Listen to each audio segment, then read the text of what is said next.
If we decide to switch our camera to a manual setting, it could be argued that we're already using exposure compensation. We have recognized that a fully automatic exposure is not likely to give us the results we want, and therefore we've stepped in to select the manual setting. It doesn't mean, of course, that we blindly follow what the camera's light meter is telling us. But there are many times when we like to use the convenience of automatic modes like aperture priority and shutter priority. So we could say that exposure compensation, which we would use with those two automatic settings, allows us to make temporary adjustments to the exposure the camera is about to give. But of course that assumes we know when that will be necessary, which is one of the points of these videos. Practically every camera will give you the opportunity to compensate for the exposure that the camera wishes to give. This camera happens to be a Canon SLR, and you can control the compensation via that big wheel on the back. So the cameras we use will give us a slightly different way to apply exposure compensation. But one thing I can tell you, it's almost certain to be on the back of the camera, because when you raise your camera to your eye, the exposure compensation needs to fall nicely to your right thumb. And the reason is because all of the camera manufacturers know we're going to need it quite often, and therefore it needs to be convenient. If we think back to the section that I called It's Not Just Black and White, in that section I was trying to demonstrate that the exposure meter in our camera can very easily be fooled. It can be overly influenced by dark or light areas within the scene we're about to photograph. There are lots of examples where we may want to use exposure compensation, but a good one may be in a forest situation. Much of the time the forest is best photographed on a cloudy day, when the light has less contrast. In sunny conditions, results can often be quite disappointing. When we frame up on those trees and thousands of leaves, sometimes it can look enchanting to us, particularly if we're in the dappled light of spring maybe, with the sunlight dancing off the new leaves. But if we make an automatic exposure, that's likely to be biased towards the shadows. When we eventually see the results on our PC, they're affected in two ways. Firstly, by the natural difference between what we see with our eyes and what our sensor captures. There's that gap in contrast. But then we make matters a lot worse by exposing for the shadows. That lifts the light areas too, of course. The contrast then kills the appeal, and it's very difficult to deal with. So let's look at a series of images that have required exposure compensation. Starting with the forest, we're going to talk through the reasons and some of the advantages for the exposure compensation we've given. And we've got a little chart down at the bottom, although the position of that may move depending on the image. But here and in the previous shot, we can see that the setting here was compensated with one less stop exposure than the camera wanted to give. This image was shot at a place called Ricketts, which is in the state of Victoria, close to Melbourne. These are sculptures that are presented in a forest situation. But as soon as we go there on an overcast day and we walk under the shade of all of those trees, and it is a particularly dark forest from what I can recall, then straight away the camera is going to see a much darker scene than is normal, and it's going to want to compensate by giving more exposure. So in this situation, if we do want to use the automatics of, let's say, aperture priority, then I can just put in the exposure compensation of one less stop and I can shoot away. but we do need to keep an eye on that LCD. Now, I've suggested that to raise awareness about exposure, we need to have that ability that when we raise the camera to our eye, we look at the scene and we think, I've got to step in here before we even take a shot. And this is a classic example. So even though we're viewing quite a nice group of people here at a historical site, everything around was very dark. It was quite obvious that if I just allowed the camera to take the exposure, I would have got one more stop exposure here than I actually achieved, because I put in one stop less. Now, most of the images that I'm showing you here are completed images, so they're not images straight from the camera as raw files. Now, I think in this situation, had we left the camera to its own devices, we would have still got a good shot. But you do get into that mindset of looking at a scene and saying to yourself, this needs a little more exposure, this needs a little less, and that's where the exposure compensation comes in.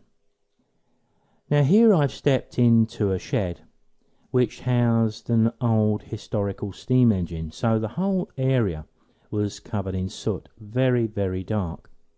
You can see here that I've compensated by 2 stops. Now, had I not done that, then I feel sure that some of the highlights there would have been far too bright.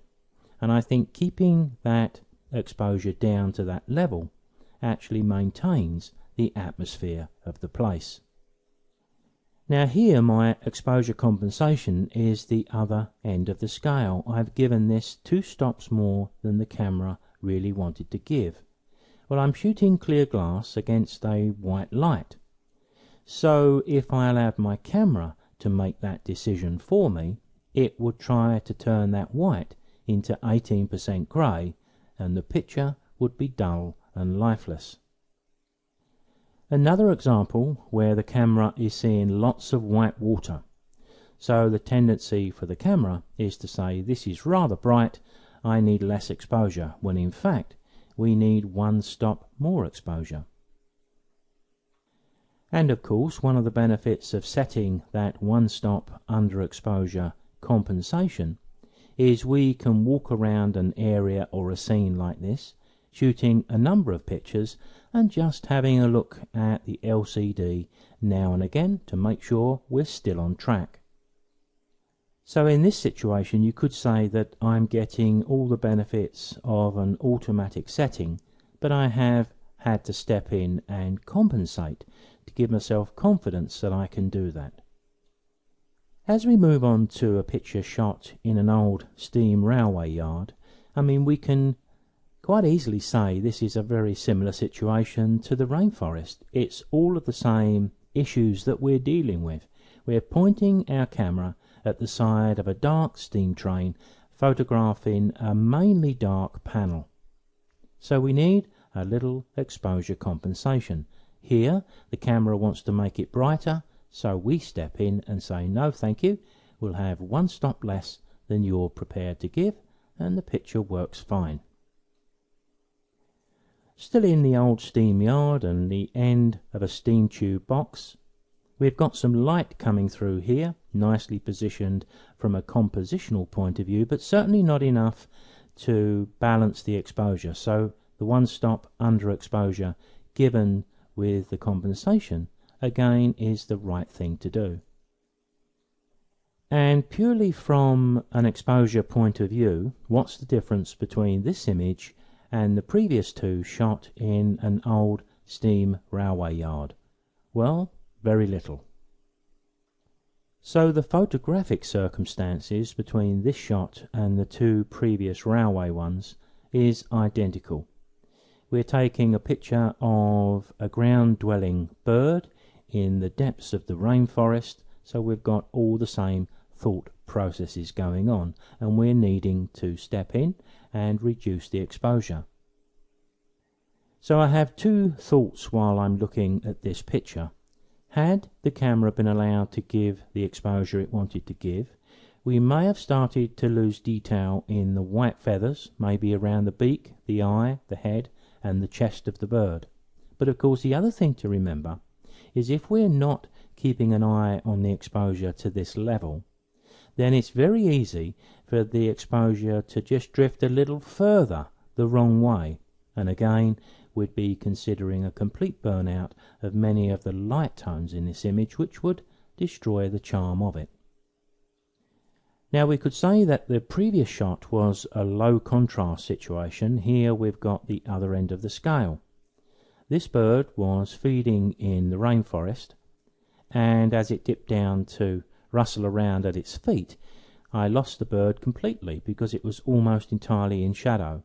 But when it came back up to look around, as you can see here, it was in a shaft of sunlight. That sunlight is very bright, which means our exposure is got to be pretty nigh perfect for this to capture the tones we want. Now the background in this shot is even much darker than the previous shot. Now with the previous shot, if that background was as dark as this, I think our exposure compensation would have required -2 stops. The reason we only require -1 stop here is because the saving grace is that shaft of light. Another situation where there was lots of dark tones around this animal in the rocks and the foreground and the background, so there would be a tendency towards overexposure, and with lots of white fur in the animal, a distinct possibility that we start to lose the quality in our shot because some of the highlights either become burned out or dangerously close to it. And in this shot we have exactly the same scenario. We need to step in and compensate by 1 less stop exposure, but we don't have quite so many highlights here, so we possibly would get away with exposing this +1 stop, but I'm pretty certain that the image editing would be a bit more tricky. Remember, you're looking at completed images here. Now this shot is a raw shot, so this is straight through camera raw and no work has been done on this at all. This is one of those situations where I actually got up to shoot the dawn, but it didn't work out that well. But while walking back, the birds are out and I saw this seabird feeding on the edge. Now the problem here is we've got the light which is just coming from the left of the picture, extremely bright. The sun has just come above the horizon. If you look very carefully at the surface of the water, the sunlight is even picking up particles within the water itself, and we're shooting a black bird.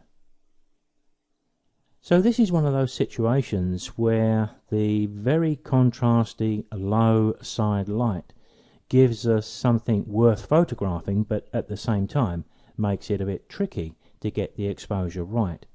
But you can see there that I've compensated by giving this 1 stop more exposure than the camera wanted to give. Now I think I was pushing it just a little bit to try to get detail in the bird, and if you look really carefully you can just about see a little bit. But I think the shot works, and therefore I think the exposure was about right. Now this is the completed image, how I've decided to present it. But the exposure did give me options. If you're shooting a blackbird into the light when the sun has just risen in the morning, then there's a good chance, unless you've got your finger on the pulse, you're not going to capture an exposure that's going to allow you to create an image with impact. Another tricky lighting condition here, where I wanted to maintain that really sunny sunset look, that almost steam effect around the base of the trees where the light is coming through a little bit of haze just sitting above the ground. Well, it's very easy in these situations to allow the exposure the camera wants to give to take away some of the atmosphere that we're trying to capture. And in this situation in Scotland, when we frame up on the shot on a very dull day, we just know that the camera is likely to give this more exposure than we really want. And here we're in the same conditions, and of course we come to the same conclusions.